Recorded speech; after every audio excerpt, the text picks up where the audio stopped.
26 एप्रिलला संपन्न झालेल्या अमरावती लोकसभा निवडणूक मतदान प्रक्रियेनंतर आता अंतिम निकाल म्हणजेच मतमोजणीचा। हीच मतमोजणी येणाऱ्या 4 जूनला सकाळी 8 वाजल्यापासून मार्डी मार्गावरील लोकशाही भवन येथे होणार आहे। जिल्हा प्रशासनाच्या वतीनं मतमोजणीची तयारी आता अंतिम टप्प्यात आलेली आहे। लोकशाही भवन येथे स्ट्रॉंग रूम ठिकाणी सीआरपीएफ पोलिसांचा तगडा बंदोबस्त राहणार आहे। सोबत एसआरपीएफ पोलिसांचा सुद्धा बंदोबस्त आणि पोलीस आयुक्त नवीनचंद्र रेड्डी यांच्या नेतृत्वात चोख सुरक्षिततेत मतमोजणीला सुरुवात होणार आहे।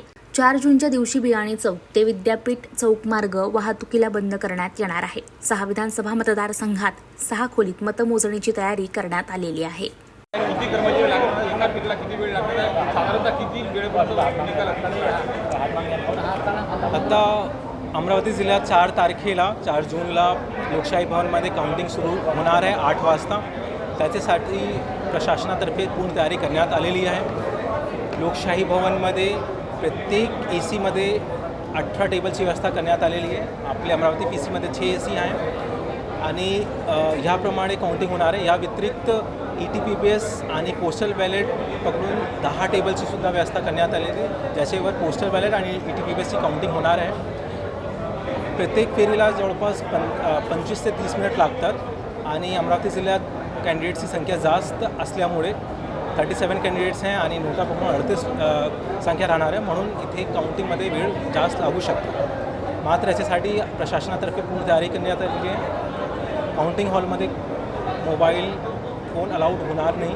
मात्र कॅन्डिडेट्सला कळवण्यात आलेलं आहे की त्यांनी प्रत्येक टेबलवर एजंट नेमू शकतात। त्याच्यासाठी त्यांना इन्फॉर्मेशन देण्यात आली, जेणेकरून ते त्यांचे एजंट पाहू शकतात प्रत्येक टेबलवर काय चालू आहे, किती मत पडले गेले हैं, कैसे कंपायलेशन होत आहे, हे सगळं ट्रान्सपरंट प्रोसिजर ते स्वतः पाहू शकतात रिअल टाईममध्ये। आणि काउंटिंग हॉलचे बाहेर पोलीसमार्फत सगळी तयारी करण्यात आलेली आहे। 3 कॉर्डन इथे सिक्युरिटी सिस्टम राहणार आहे आणि त्या दिवशी 144 आदेशसुद्धा निर्गमित करण्यात आलेला आहे आणि वाहतूकसाठी सुद्धा व्यवस्था करण्यात आलेली आहे। आता सर्व लोकांना आव्हान आहे की आचारसंहिताच्या आणि जे काउंटिंगचे जे प्रोसिजर आहे त्याचं पालन करावे, जेणेकरून काउंटिंग त्या दिवशी सुरळीत पाडेल। धन्यवाद। सर, मतमोजणी दरम्यान आपल्या पोलीस आयुक्तालयाच्या वतीने कशा पद्धतीने बंदोबस्त आणि किती पोलीस अधिकारी CRPF वगैरे काय बंदोबस्त लावणार? मतमोजणीच्या दिवशी संपूर्ण अमरावती शहरातच बंदोबस्त लावण्यात येणार आहे मोठ्या प्रमाणात। पण ह्या ठिकाणी एक्सक्लुझिव्ह जो बंदोबस्त आहे त्याच्यामध्ये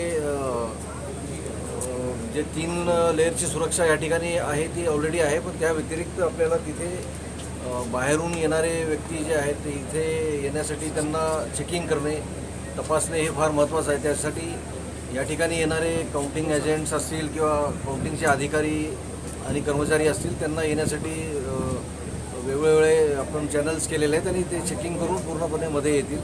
आणि ज्या सूचना आहेत की कुठल्याही प्रकारचं मोबाईल फोन किंवा कोणतेही ज्वलनशील वस्तू किंवा कुठलेही हत्यार टाईपच्या वस्तू काही मध्ये कोणी घेऊन येणार नाही, याकरिता ती चेकिंग होणार आहे।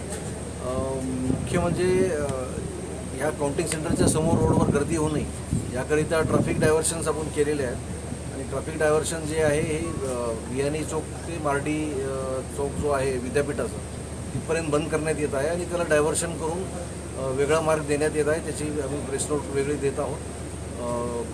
डेंटल कॉलेज, चपराशीपुरा चौक आणि त्या भागातून लोकांनी डायव्हर्शनचा रस्ता वापरावा आणि जे ह्या भागातले नागरिक आहेत ज्यांनी आम्हाला विनंती केलेली आहे त्यांना आम्ही पासेस देऊ आणि त्यांचा ओळख पटवून त्यांना त्यांच्या घरापर्यंत जाण्यासाठी आम्ही परवानगी देऊ, त्यांची काही अडवणूक होणार नाही। बाकीची सुरक्षा व्यवस्था ह्याप्रमाणे आहे की इथे 3 DCP आहेत, 6 ACPs आणि जवळपास 1200 कर्मचारी हे पूर्ण या ठिकाणचा आणि शहरातील बंदोबस्त करतील। या व्यतिरिक्त आमच्याकडे सुरक्षा बलसुद्धा आहे, ते सुद्धा बंदोबस्त। नागरिकांना काय आव्हान राहते? नागरिकांना आव्हान शांततेचंच आहे नेहमीप्रमाणे। कोणी कुठल्याही प्रकारच्या अफवाला बळी पडू नये आणि निवडणूक निकालाच्या दरम्यान आणि नंतर सर्वांनी शांतता राखावी, कोणी कायदा व सुव्यवस्था हातात घेऊ नये। घेतल्यास त्याच्यावर कडक कारवाई करण्यात येईल अशी मी आपल्या मार्फत सर्वांना सूचना देतो आणि विनंती सुद्धा।